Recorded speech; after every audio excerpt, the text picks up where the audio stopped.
Boleh nggak ngorbani orang yang mati?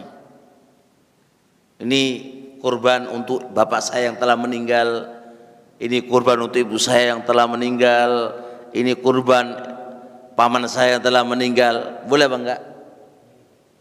Boleh nggak? Yakin Pak boleh? Boleh semuanya Pak ini ya? Khair insyaallah. Masalah ini ada dua pendapat di antara para ulama. Pendapat Syafi'iyah itu bilang boleh kurban untuk orang mati, itu nggak apa-apa. Apa alasan mereka? Dikiaskan dengan sodako, sebagaimana menyodakoi si mayit itu nyampe kepada si mayit, gitu kan, nyampe kepada si mayit. Taib ya. Jadi pendapat Syafi'iyah boleh, nggak ada masalah, dan nyampe kepada si mayit. Apa alasan dia? Dikiaskan dengan sodako. Ya sama aja Anda sodako dengan Anda berkurban, itu juga sodako untuk mayit kan, itu kan, sama aja. Apa yang menjadi perbedaannya?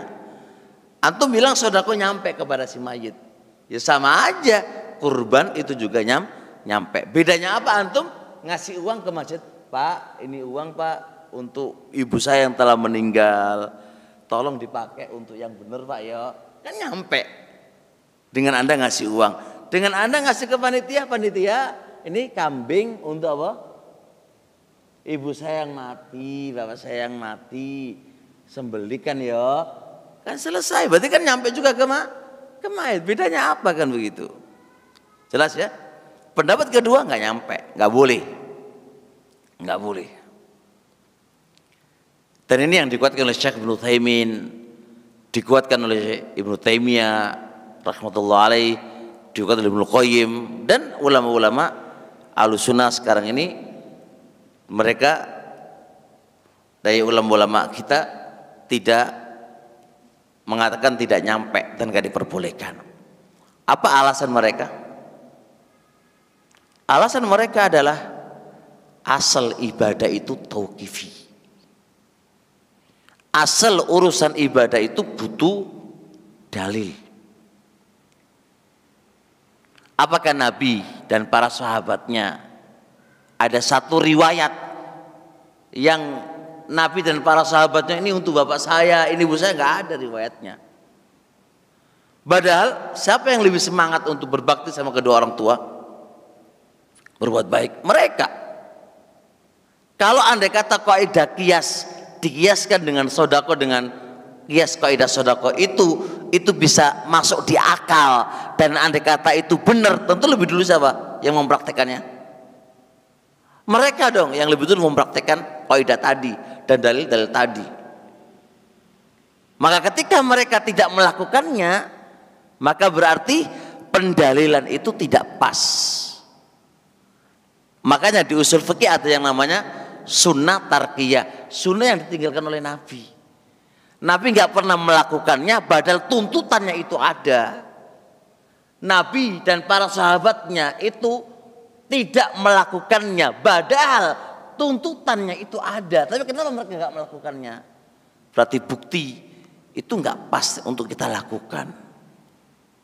Dan dikiaskan kepada sodako, ini kias melawan nas. Nas apa? Nas Nabi meninggalkan. Nah kalau kias melawan nas, yaitu Nabi dan para sahabat yang nggak melakukannya, padahal tuntutannya itu ada, maka berarti tidak boleh kita melakukan itu. Tidak boleh kita melakukan itu. Dan ini yang paling kuat, insyaallah taala. Tapi jikalau kita ingin mengikutkan orang yang meninggal tadi dengan kita yang hidup, diikutkan Pak. Ini dari saya, ini untuk saya, ini dari saya, dan untuk ibu saya dan bapak saya yang telah meninggal. Ini boleh. Dia ngikut, orang mati itu ngikut kepada orang yang hidup, itu boleh. Beralasan dengan perbuatan Nabi alaihi salatu wassalam. Nabi pernah apa? Berkurban dengan Nabi mengatakan, Allahumma hadza minni, ya Allah ini dariku, wali ahli baiti, dan ini kuperuntukkan untuk keluarga-keluargaku, dan ini juga kuperuntukkan untuk umatku semuanya.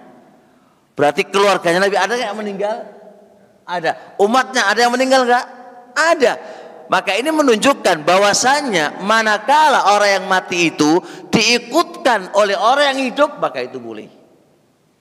Maka kita tidak perlu mengakatkan berdiri sendiri, yang mana itu enggak ada contohnya.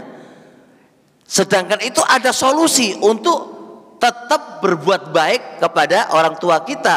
Dengan cara apa? Diakatkan dia ngikut kepada kita. Jelas ya? Jadi ingat, hukum berkorban untuk orang yang mati, kalau berdiri sendiri, diakatkan berdiri sendiri, itu pendapat yang paling kuat, tidak diperbolehkan karena nggak ada contoh. Kalau dia diikutkan kepada orang yang hidup, boleh nggak? Boleh. Jelas insya Allah? Jelas.